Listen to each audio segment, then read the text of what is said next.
студиото со вас, Маријан Ников. Добар ден, ги следите плодневните вести, ви благодарам за вниманието. Воедно честит 1 мај, ден на трудот на сите работници, на сите кои го празнуват или го одбележуваат на било кој начин денешниот ден. Сојузот на синдикати на Македонија денеска со протест го одбележува меѓународниот ден на трудот. Настанот го следи колегата Мартин Арсов, кој ќе ни ја пренесе атмосферата од сето она што досега се случува. Повели, Мартин. Така е, Маријан, во моментов трае обраќањето на председателот на Сојузот на синдикати на Македонија, Слободан Трендафилов, овде пред владата. Тука практично и завршува првомајскиот марш. Тој почна точно во 11 часот од пред работничкиот дом. Потоа присутните се упатија кон Собранието на Република Македонија и кон Стопанската комора, за да финално со финалните говори завршат овде на Илинденска број 2. Од она што досега успеавме да го чуеме, говорот пред влада ќе го слушнеме во вестите во 16. Синдикалците досега од она што го дадоа како изјава побара достоинствени услови за работа, повисоки плати и почитување на колективните договори. Одиме со изјавите.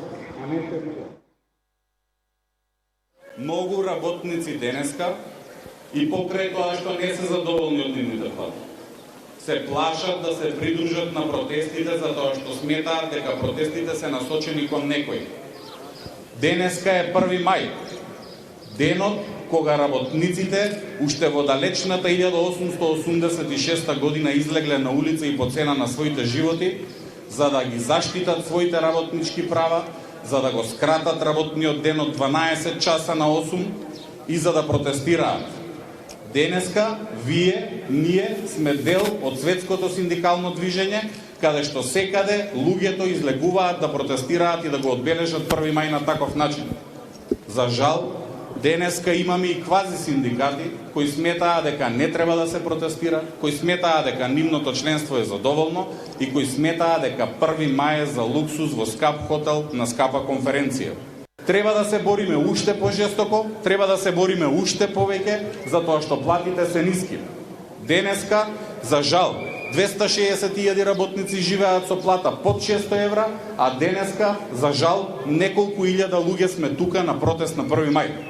Како независен синдикат за образование и наука, стоиме цврсто на нашите барања, а тоа е почитување на колективните договори, почитување на пресметката за плата согласно коефициентот помножен со минимална плата. Бараме во најбрз можен рок да започне почитување на колективните договори и достоинствено вреднување на трудот на вработените во секторот образование. Бараме достоинствена плата и достоинствено вреднување на трудот за вработените во детска заштита. Не се откажуваме од овие барања, не затоа што нас така ни текна, туку затоа што така е предвидено во колективните договори. Сакам да ставиме крај на сите лоши политики, на сите лоши газди, да има една црна листа каде што луѓето не треба да работат пред да го загубат својот живот. Да им кажеме дека работникот е темелот на државата. Работникот е столбот на економијата. Затоа, за крај, и од мене огромно благодарам на оние синдикати што не се синдикати и не подржуваат во оваа борба. Слободно нека си ги слушаат нивните шефови, газди, министри, премиери. Нека си седат и нека си свиркаат. Ама ние од оваа страна ќе ги свиркаме погласно. Да, току што заврши говорот на првиот човек на ССМ Слободан Трендафилов овде пред владата и со тоа претпоставувам дека веќе е завршен овој првомајски марш. Голем број на граѓани, стотици граѓани се собраа уште од пред домот на пред работничкиот дом и маршира овде до пред владата. Како изгледаше целосниот марш, гледаме во 16.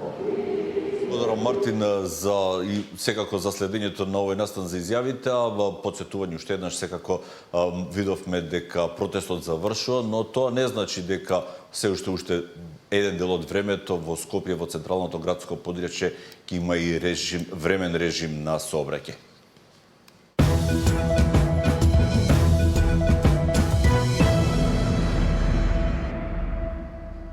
Честитка за 1 мај, денот на трудот, упати председателката на државата Гордана Силјановска Давкова. 1 мај не подсетува на долгата, тешка, праведна и достоинствена борба на работниците за признавање на трудот како извор и творец на вредности. Денешниот празник е доказ дека решителниот работнички бунт за 8-часовно работно време кренат во Чикаго од над 10.000 работници во 1886 година и по повеќе од еден век се уште ги инспирира и повикува на единство и солидарност. Работниците во борбата за нивните права, работодавачите на преиспитување на односот кон нив, а носителите на власта на промисла на економската и социјална политика низ призма на демократијата. Одбележувањето на Денот на трудот во над 160 држави е вистински момент за соочување со се уште актуелните прашања. Дали ги почитуваме општо прифатените норми на меѓународното трудово право? Дали сме само уставно или и во стварноста социјална држава? Дали социјалната правда е идеал на реалноста? Дали работничкиот труд е соодветно вреднуван? Односно, дали работниците се правично наградени за работата и можат да напредуваат согласно знаењето и вложениот труд? Дали се безбедни и сигурни на работното место? Дали и зошто има случаи на присилна работа? И дали секому под еднакви услови му е достапно секое работно место? Дали секој вработен има право на платен дневен и неделен и годишен одмор? Каков е односот на колективните партнери кон колективните договори и правото на штрајк? Не смееме да заборавиме дека синдикалното организирање, правото на протест и социјалниот диалог се предуслови за равнотежа меѓу економските интереси и социјалната правда. Честитка за 1 мај упати и председателот на Собранието Африм Гаши. Во неа се вели: драги работници, почитувани сограѓани, 1 мај, меѓународниот ден на трудот, е ден посветен на сите оние кои со својот труд, знаење, посветеност и одговорност секојдневно придонесуваат за развојот на нашето општество. Работничките права, достоинствената работа, социјалната правда и еднаквите можности не се само вредности што треба да ги чествуваме, туку и обврски кои постојано треба да се стремиме. Како институции имаме одговорност да продолжиме да создаваме услови за безбедна, правична и достоинствена работа во која секој човек ќе биде почитуван, заштитен и соодветно вреднуван. Во моје лично име и во името на Собранието ви посакувам добро здравје, благосостојба и многу успех на личен и професионален план. Честит 1 мај, ден на трудот. Кај да с работничките права, за жал, се уште комплетно не се почитуваат. Граѓаните се жалат дека некои работи не се поместуваат од мртва точка. Најголем дел од правата се почитува доколку работодавец е државата. Работничките права, за жал, кај нас се уште комплетно не се почитуваат. Борбата за повисоки плати, К15, право на годишен одмор, како и други бенефиции кои што треба да ги имаат работниците, се уште представуваат мисловна именка во некои компании. Граѓаните се жалат дека некои работи не се поместуваат воопшто од мртва точка. Најголем дел од правата се почитуваат доколку во моментов работодавец ви е државата. Само државна. Државна, Приватно да. тешко. Приватните се потешки, државните да. Знам многу примери кај што се злоупотребени во фабрики, кај што работничките права се стварно не на тој левел што се искажани во почетокот дека би биле. Како правник можам да кажам дека не доволно. Работниците треба повеќе да се трудат, да бараат за своите права. Плати, К15, одмори, кој ќе сака да земи, не тие кој ќе сака да му да? Дефинитивно не. Па далеко сме ние од тоа стварување на права уште на работниците. Според невладиниот сектор кој што се занимава со оваа проблематика, во моментов најголемите прекршувања биле кај оние жени кои што се бремени и кај работниците кои што не можат да си ги добијат договорите за работа. Работничките, кога работодавачот ќе дознае дека работничката е бремена, многу често не го продолжува договорот по истекот, иако претходно имало пракса, например, години наназад да се продолжува тој договор. Во дел од помалите фирми се уште постои пракса на вработените да не им се даваат договори за склучениот работен однос, па така тие не знаат ни што е предвидено во тој договор, ни до кога важи тој договор, немаат увид. Работодавачите пак велат дека се почитуваат работничките права кај нас. Потенцираат дека следувало доста тежок период за економијата, кој што можел да се преброди единствено со заеднички сили и на работниците и на работодавачите. Треба и работниците и работодавачите да работат рака под рака, бидејќи следува тежок период. Обстанокот на сите компании ќе биде во прашање. Само заедништвото ќе ги прави по-флексибилни и по-отпорни на она што следува во едниот период. Според бизнис секторот, треба да се даде одреден период за да минималецот достигне до 600 евра.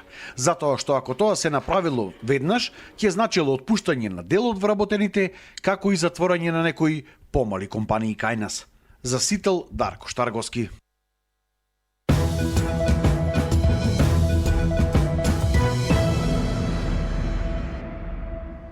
Министерот за надворешни работи на надворешна трговија Тимчо Муцунски во рамки на работната посета на Загреб, Хрватска, учествуваше и се обрати на форумот организиран од страна на Интернационалната демократска унија.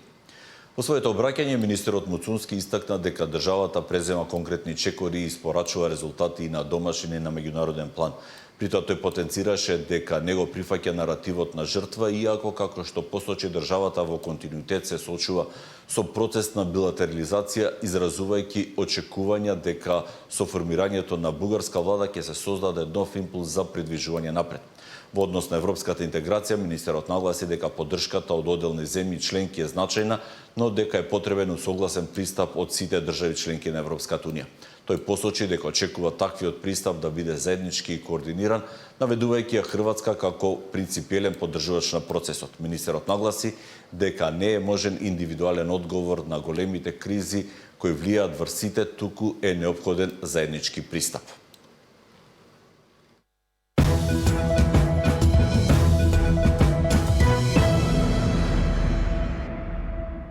Премиерот Христијан Мицкоски денеска е во посета на Охрид. Мицкоски ќе присуствува на поставување на камен темелник на изградба на катна гаража позади градскиот пазар, а премиерот потоа ќе изврши увид на градежните активности на плоштадот кај Чинарот, како и увид на проектот за пумпната станица Метропол.